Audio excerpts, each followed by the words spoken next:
Hello friends, I'm Yogendra Agarwal and you are watching your own YouTube channel Commerce Mantra by Yogendra sir. Students, today I'm going to talk about Bill of Exchange. What is Bill of Exchange? We will talk about what is promissory note. What is the difference between both? ये कहाँ कानून में लिखा हुआ है जहां से हम इसे पढ़ते हैं, मैं उसके बारे में बताऊंगा. स्टूडेंट्स, ये वीडियो थोड़ी सी खास होने वाली है. रीजन, क्योंकि ये chapter journal entry based chapter है. जर्नल एंट्री बेस्ड चैप्टर मतलब हमें इसके आंसर सीधे सीधे बुक में नहीं मिलते हैं. हमें क्वेश्चन करके पता ही नहीं चलता है कि हमारा क्वेश्चन पूरा हो गया या नहीं हो गया, सही हो गया या नहीं हो गया. अगर हमने 2 एंट्रियां कम कर दी, एक एंट्री कोई कम कर दी, तब भी हम अपना क्वेश्चन को सही मान लेते हैं. अगर हमने एक एंट्री जबरदस्ती कर दी, ज्यादा कर दी, तब भी हम कहते हैं कि सही है, हमारा क्वेश्चन हो गया है पूरा. हमें सीधे पता नहीं चलता है. तो अगर हम एक सही प्रोसीजर को जान लें, एक सही तरीका जान लें इन क्वेश्चंस को करने का, तो हमारे लिए ये चैप्टर बेहद आसान हो जाएगा. हमें इसके लिए थोड़ी सी जनरल एंट्री की नॉलेज चाहिए और साथ ही साथ इस चैप्टर का जो बेसिक है, जिसे मैं आज आपके साथ डिस्कस करने वाला हूं, उसमें हमारी कमांड होनी चाहिए. स्टूडेंट्स, जब हम बात करते हैं कि जो ये बिल ऑफ एक्सचेंज है, प्रोमिसरी नोट है, ये कहां लिखे हुए हैं, कहां से हम इसे पढ़ते हैं, तो हमारे यहां कानून है, द नेगोशिएबल इंस्ट्रूमेंट एक्ट 1881. तो जो ये हमारा नेगोशिएबल इंस्ट्रूमेंट एक्ट है, ये हमें बताता है कि बिल ऑफ एक्सचेंज क्या होते हैं, वही लिखे हैं. ये हमें बताता है कि प्रोमिसरी नोट क्या होते हैं, वही लिखे हैं. स्टूडेंट्स, जब नेगोशिएबल इंस्ट्रूमेंट एक्ट की बात करते हैं, कभी आप लॉ के रूप में इसे पढ़ेंगे तो वहां पर केवल यही 2 नहीं है, वहां पर चेक्स के बारे में भी डिस्कशन है. चेक क्या होते हैं, क्योंकि वो भी नेगोशिएबल इंस्ट्रूमेंट ही है.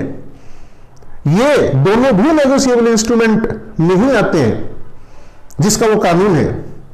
लेकिन हमारे 11th के सिलेबस में वहां तो एक और भी चीज आती है, हुंडी. आप लोगों ने नहीं सुनी होगी, लेकिन अगर लॉ के रूप में कभी इसे पढ़ेंगे तो आपको वो भी सुनने को मिलेगी. स्टूडेंट्स, हम यहां अपने सिलेबस में 11th क्लास की अगर बात करें तो केवल 2 चीजें हैं, bill of exchange and promissory note. इसमें भी अगर मैं वेटेज की बात करूं तो वेटेज बिल ऑफ एक्सचेंज का ज्यादा है. आपके पास किसी भी राइटर की बुक है, आप उसमें देखेंगे तो उसमें लगभग क्वेश्चन या 90% क्वेश्चन आपको केवल बिल ऑफ एक्सचेंज के ही मिलेंगे. तो हम दोनों को समझेंगे, हम इनका कंफ्यूजन भी दूर करेंगे कि इन दोनों में क्या अंतर है, हम इनकी जर्नल एंट्री कैसे बनाएं बिना किसी मेहनत के, और हमेशा सही एंट्रीज कैसे बनाएं, ये भी हम सीखने वाले हैं. स्टूडेंट्स, आप लोग अगर इस चैनल पर नए हैं तो प्लीज इस चैनल को सब्सक्राइब कीजिए. अगर आप लोग पहले भी इस चैनल को देखते रहे हैं तो आप जानते हैं इस बात को कि हम रटने वाला नहीं, समझने वाला तरीका अपनाते हैं पढ़ने और पढ़ाने के लिए. स्टूडेंट्स, आगे बात करते हैं बिल ऑफ एक्सचेंज. अगर मैं पहले बिल ऑफ एक्सचेंज की बात करूं तो ये बिल ऑफ एक्सचेंज होता क्या है. तो बिल ऑफ एक्सचेंज, अगर मैं पहले रिटर्न जो कुछ है उसके बारे में समझाऊं तो फीचर्स, इसके पहला फीचर ये होता है, ये एक रिटन ऑर्डर होता है. अब ये ऑर्डर पिक्चर में क्यों आया, अगर मैं ये बात करना चाहूं ये ऑर्डर पिक्चर में क्यों आया, ये रिटन ऑर्डर है, किस चीज का है, अभी बताऊंगा. Written order drawn and signed by the maker. ये जो ड्रॉ किया जाता है, ये जो लिखा जाता है, ड्रॉ और साइन बाय द मेकर, ये मेकर के द्वारा साइन किया जाता है.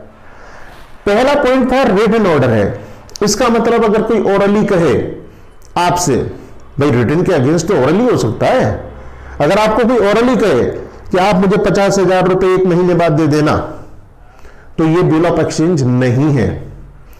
हो सकता है आपके व्यापार का ये एक तरीका हो, लेकिन ये बिल ऑफ एक्सचेंज नहीं कहलाएगा, क्योंकि उसकी पहली कंडीशन क्या है, रिटन ऑर्डर होना चाहिए. आप ये बात को लिख करके देंगे कि आप 50,000 रुपए के मेरे कर्जदार हैं और 50,000 रुपए, या आप 1 लाख रुपए के मेरे कर्जदार हैं, आप मुझे 2 महीने बाद 1 लाख रुपए देंगे. रिटन पहली कंडीशन है, रिटन ऑर्डर होना चाहिए. स्टूडेंट्स, मैं अपनी वीडियोस में पहले भी बताता रहा हूं कि आप लोगों के जो एमसीक्यूज हैं, जिन्हें आप अपनी स्ट्रेंथ मानते हो, जिन्हें मानते हो कि चलो ये 20 मार्क पे ऐसे हमारे आ ही जाएंगे, आप समझते हैं अगर आप कंसेप्चुअली क्लियर नहीं है तो फिर आपको ये 20 मार्क्स लाने बहुत भारी पड़ेंगे। और ये फ्री के मार्क्स हैं। किस तरह से फ्री किया? अगर किसी वजह से आपने एक बार कंसेप्ट वाइज पढ़ लिया तो एक तो आपको पढ़ने में मजा आने लगेगा। आप जब क्वेश्चन सॉल्व करोगे तो सॉल्व करने में मजा आएगा, क्योंकि आप कंसेप्चुअली जानते हो। और जो एक एक नंबर के मार्क्स हैं, एक एक नंबर के जो क्वेश्चन है, वो आप इजीली सॉल्व कर लोगे। फायदा ही फायदा है। अब सुनो भाई, हमारा रिटन ऑर्डर होगा, ये पहली बात दिमाग में आ जानी चाहिए। दूसरा, drawn and sign by the maker, जो इसे लिखेगा, जो ड्रॉ करेगा वो इसे साइन करेगा। Drawn and sign by the maker. Unconditional order to person to pay a specified amount. इसमें अगर आप ध्यान से देखेंगे तो कई सारी बातें आ गई है भाई। अनकंडीशनल ऑर्डर है टू ए पर्सन, यानी कि ये एक व्यक्ति को दिया गया अनकंडीशनल ऑर्डर है टू पे करने के लिए। किस तरह से? किस चीज का ऑर्डर है? कुछ पे करने के लिए है। द स्पेसिफाइड अमाउंट, एक स्पेसिफाइड अमाउंट। अब स्पेसिफाइड अमाउंट का मतलब क्या है? मान लीजिए मैं आपसे कहूं कि भाई मुझे आप 2 महीने बाद 50-60 हजार रुपए पे कर देंगे, लिख करके दे दिया, तो क्या ये बिल ऑफ एक्सचेंज हो गया? द आंसर इज नो, ये बिल ऑफ एक्सचेंज नहीं है, क्योंकि ये स्पेसिफाइड अमाउंट नहीं है। अगर मैं ये कहूं कि आप मुझे 60,000 2 महीने बाद पे करेंगे, तब तो ये बिल ऑफ एक्सचेंज का रूप हो सकता है। लिख करके मैं कहूं, रिटर्न होना चाहिए, अनकंडीशनल होना चाहिए। अब अनकंडीशनल का मतलब क्या है? मान लो मैं ये कहूं कि 2 महीने बाद अगर बरसात होगी तो आप मुझे 2 लाख रुपए पेमेंट करेंगे, अगर आपकी फसल अच्छी हुई तो आप मुझे 1 लाख रुपए देंगे। कंडीशन लगा दी। अगर कंडीशन लगा दी तो फिर ये बिल ऑफ एक्सचेंज नहीं है, फिर ये बिल ऑफ एक्सचेंज का रूप नहीं हो सकता, क्योंकि हमारे फीचर्स में क्या लिखा है? रिटर्न ऑर्डर होना चाहिए, अनकंडीशनल ऑर्डर होना चाहिए और स्पेसिफाइड अमाउंट के लिए होना चाहिए। आई होप आप इस बात को ध्यान रखेंगे भाई। अब बात करें आगे, it is accepted by the drawee. ये एक्सेप्ट किया जाता है ड्रॉवी के द्वारा, यानी कि किसी और व्यक्ति जिस पर हमने लिखा है ये, उस व्यक्ति को हम ड्रॉवी कहते हैं। तो उस पर जिस पर लिखा गया उसके द्वारा ये एक्सेप्ट किया जाएगा। इसका मतलब अगर हमने ये बिल लिख तो दिया लेकिन सामने वाला एक्सेप्ट ना करे तो फिर इसका कोई महत्व नहीं है। आपने कंडीशन पूरी कर दी, लिखित में होना चाहिए, अनकंडीशनल होना चाहिए, सब कुछ ठीक है, लेकिन अगर आपने सामने वाले ने आपका ही लिखा हुआ बिल एक्सेप्ट नहीं किया तो बेकार है। इसको ध्यान से देखिए मैंने क्या लिखा है। ये कहते हैं it is accepted by the drawee to make it a legal document. अगर आप इसे एक लीगल डॉक्यूमेंट बनाना चाहते हैं तो भाई आपको इसे क्या करना पड़ेगा? एक्सेप्ट कराना पड़ेगा, वरना तो आप किसी के लिए कुछ भी लिख दें। मैं आप पर लिख दूं कि आप मुझे 5 लाख रुपए 2 महीने बाद देंगे, आप मेरे 5 लाख के कर्जदार हैं, उसके कोई मतलब नहीं है जी। हाँ, अगर आप उसे एक्सेप्ट कर लेते हैं, मतलब आप भी उस पर साइन कर देते हैं, तो बस फिर वो लीगल डॉक्यूमेंट हो जाएगा। तो to make it legal document it must be accepted by the drawee. Okay, इसके बाद अगर हम बात करें कि ये प्रोमिसरी नोट की, पहले प्रोमिसरी नोट को भी थोड़ा सा देखते हैं। इससे पहले आप लोग इसका एक स्क्रीनशॉट ले लीजिए, है ना, फिर मैं इसको और बताता हूं। आई होप आपने इसका स्क्रीनशॉट ले लिया होगा। स्टूडेंट्स, जब हम बात करते हैं प्रोमिसरी नोट की, तो प्रोमिसरी नोट है क्या? तो प्रोमिसरी नोट नाम से ही पता चल रहा है हम एक प्रॉमिस करने की बात कर रहे हैं। प्रॉमिस किससे कर रहे हैं? ऑफ कोर्स किसी दूसरे से कर रहे होंगे, अपने आप से तो प्रॉमिस नहीं कर सकते हैं। इसका मतलब ये जो प्रोमिसरी नोट है इसमें कम से कम 2 पार्टियां इन्वॉल्व होंगी, ऐसे ही सोचते हैं।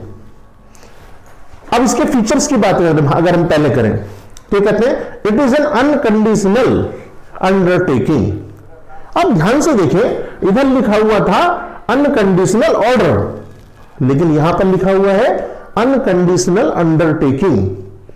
इसका मतलब इस बार आप किसी दूसरे को आदेश नहीं दे रहे हो, बल्कि एक अंडरटेकिंग ले रहे हो।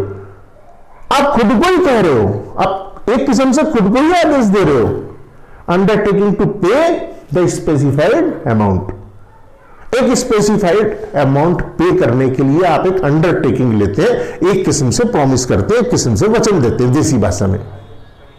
स्टूडेंट्स, अगर सपोज करिए मिस्टर एक्स ने एक प्रॉमिस किया, अपने आप से नहीं, वो तो प्रोमिसरी नोट हो ही नहीं सकता। मिस्टर वाई को एक प्रॉमिस किया कि मैं तुम्हें 15-20 हजार रुपए एक महीने बाद देने का प्रॉमिस करता हूं। तो स्टूडेंट्स, क्या ये प्रोमिसरी नोट हो जाएगा? द आंसर इज नो, क्योंकि अमाउंट स्पेसिफाइड नहीं है। 15-20 हजार रुपए देने का प्रॉमिस कर दिया, नहीं जी।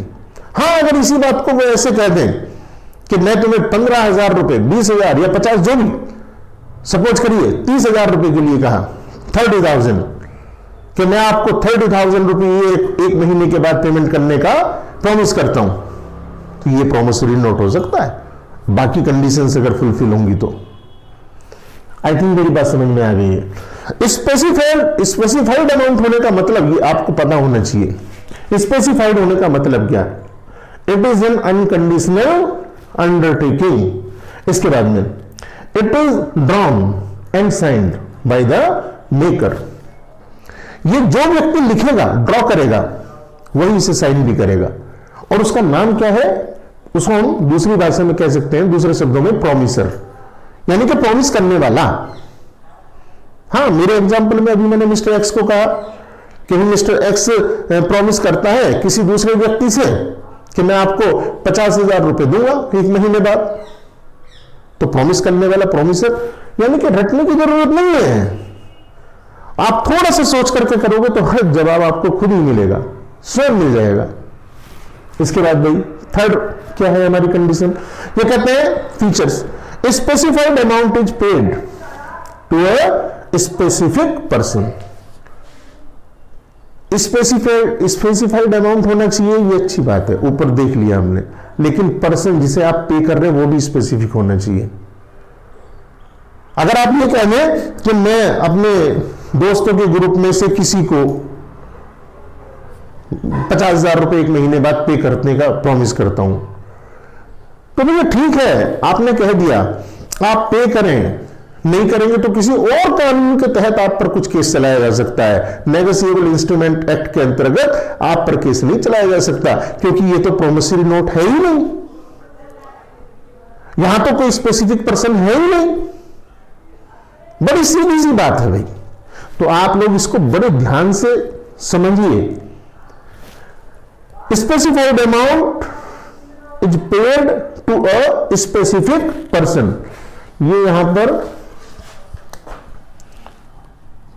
To a specific person. अब बात करते हैं इसकी पार्टीज की, कौन कौन पार्टीज में होती है भाई। तो ड्रॉवर, सबसे पहले ड्रॉवर कौन? मेकर या राइटर, इसका दूसरा नाम कह लीजिए, या इसको आपको क्वेश्चन में ऐसे लिखा मिल सकता है, मेकर है, राइटर है, या ड्रॉवर के नाम से, आप समझ जाएंगे। एक पार्टी तो ये हो गई बिल ऑफ एक्सचेंज की, यानी कि जिसने बिल लिखा।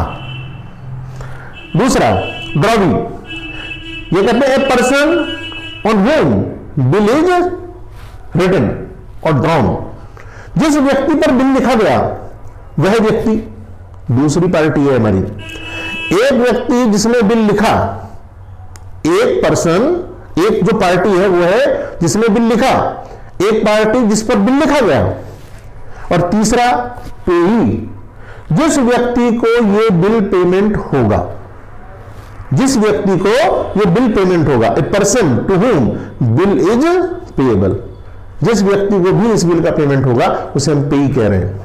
अब मैं अगर एक चीज जोड़ करके आपको समझाऊं, एक चीज जोड़ करके बताऊं आपको, तो बच्चों यहां ड्रॉवर और ड्रॉवी ये कभी सेम नहीं हो सकते, लेकिन ड्रॉवर और पेई ये सेम हो सकते हैं।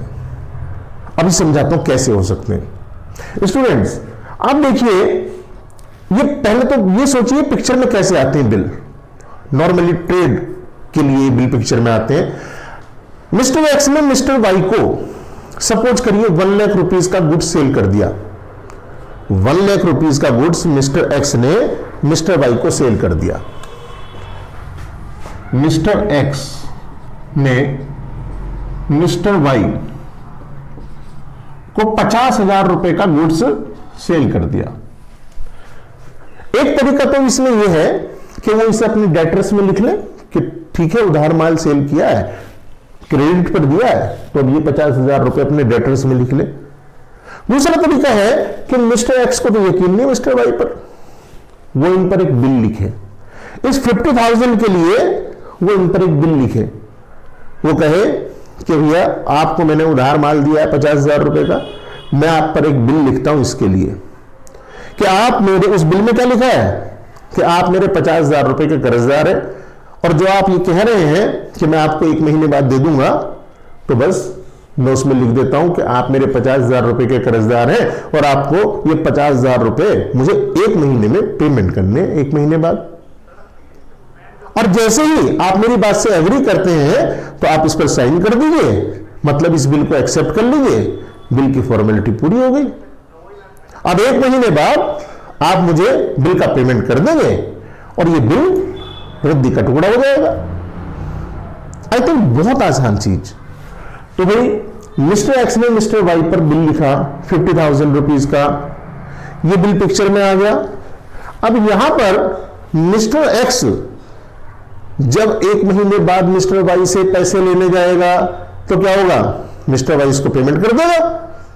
अब ध्यान से देखो, मेरे इस एग्जांपल में मिस्टर एक्स ने बिल लिखा है तो कौन हो गए, ड्रॉवर, और 1 महीने बाद पेमेंट किसको मिला, मिस्टर एक्स को ही मिला, तो ये कौन हो गया, पेई। तो ड्रॉवर भी यही और पेई भी यही, इसके 2 रूप हो गए। सर अब ये तीसरा कैसे हो, अगर ये मान लीजिए अलग अलग हो तीनों, तो ये कैसे पॉसिबिलिटी है। तो स्टूडेंट्स एक शब्द होता है एंडोर्समेंट। एंडोर्समेंट का मतलब होता है दूसरे को बिल दे देना।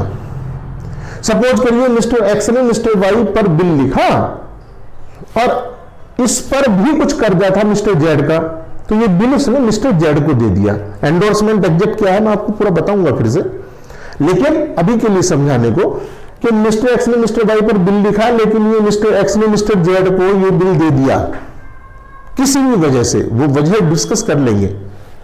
अब मिस्टर जेड 1 महीने के बाद पेमेंट लेने मिस्टर वाई के पास जाएंगे। वाई तो किसे पहचानता है, उस बिल को। जैसे बिल देखेगा, जिसके हाथ में बिल होगा उसका नाम देखेगा और उसको पेमेंट कर देगा। इसका मतलब यहां बिल लिखने वाला एक्स, बिल जिस पर लिखा गया वाई, ड्रॉवी दूसरी पार्टी होगी, और इस बार जिसको पेमेंट मिला वो है मिस्टर जेड, तीसरी पार्टी। आई थिंक मेरी बात आपको समझ में आ गई होगी। तो 3 पार्टी हो सकती हैं, लेकिन ये 3 2 में भी बदल सकती हैं। कैसे, ड्रॉवर और पेई एक ही व्यक्ति हो सकता है, और लेकिन ये कभी नहीं होगा कि ड्रॉवर और ड्रॉवी एक ही व्यक्ति हो जाए। ये बड़ी बात है। अब यहां बात करें तो 2 चीजें हमें देखनी पड़ेंगी, एक तो मेकर और एक पेई। एक मेकर और एक पेई, 2 यहां पर पार्टियां हैं।